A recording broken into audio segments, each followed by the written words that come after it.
Je m'appelle Bissane Ismail, docteur de la faculté des sciences de Montpellier, spécialité chimie, organique, minérale, analytique et industrielle. Donc dans cette vidéo-là, bien sûr, on va faire la suite du cours d'atomistique et on va essayer de faire un exercice pour bien comprendre comment calculer le numéro atomique, le nombre d'électrons, le nombre de protons et le nombre de neutrons. Donc, faisons d'abord la révision sur l'atome X. Donc, voici une représentation symbolique de l'atome. Donc, chaque atome possède une représentation spécifique qui s'écrit de la façon suivante.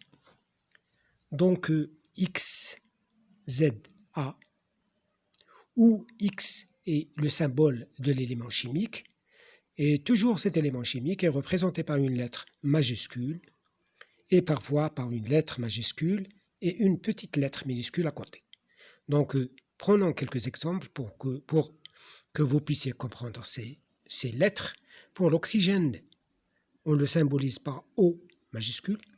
Pour le carbone, un C majuscule. Pour le chlore, un C majuscule et un petit L minuscule à côté. Et pour l'or, A majuscule et une lettre minuscule, petite U, à côté.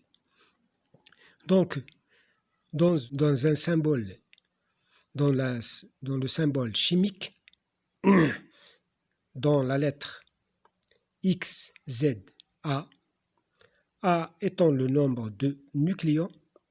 Les nucléons, c'est des protons et des neutrons qui se trouvent généralement dans le noyau.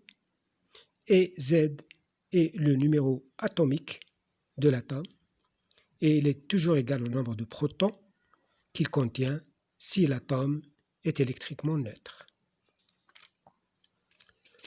Donc, si l'atome est électriquement neutre, donc le nombre de protons est égal au nombre d'électrons.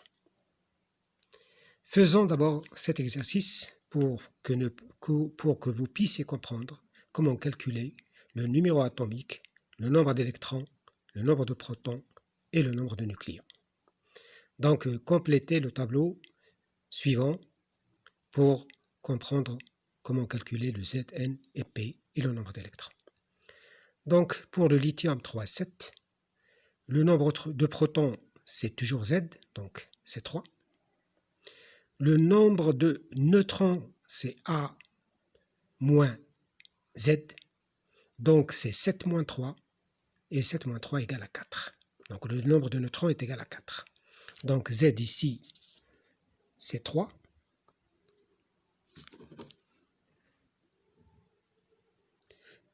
A moins Z, c'est 7 moins 3, c'est 4.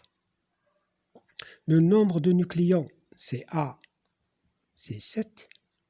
Et le nombre d'électrons, puisque l'atome est électriquement neutre, donc aucune charge sur l'atome, donc le nombre de protons est égal au nombre d'électrons, donc le nombre d'électrons est égal à 3.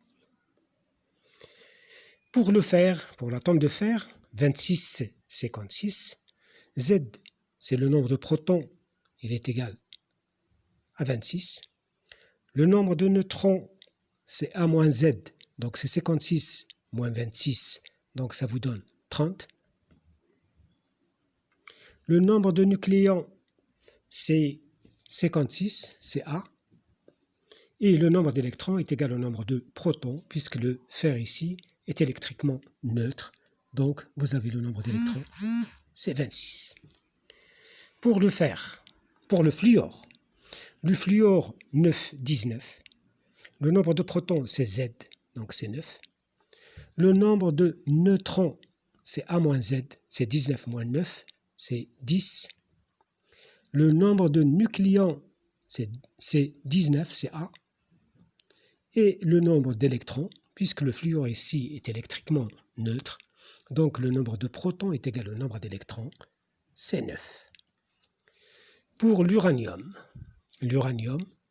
92, 235, le nombre de protons, c'est 92. Le nombre de neutrons, c'est A moins Z, donc c'est 235 moins 92. Donc c'est 143.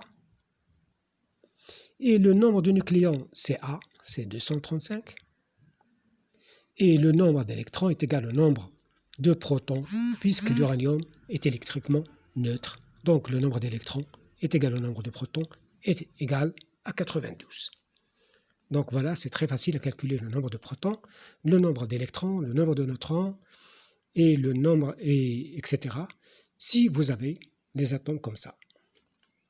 Donc, prochaine, pour une autre vidéo, pour calculer le nombre de neutrons, protons et électrons dans le cas des atomes chargés positivement ou négativement. Donc, salut et à la prochaine.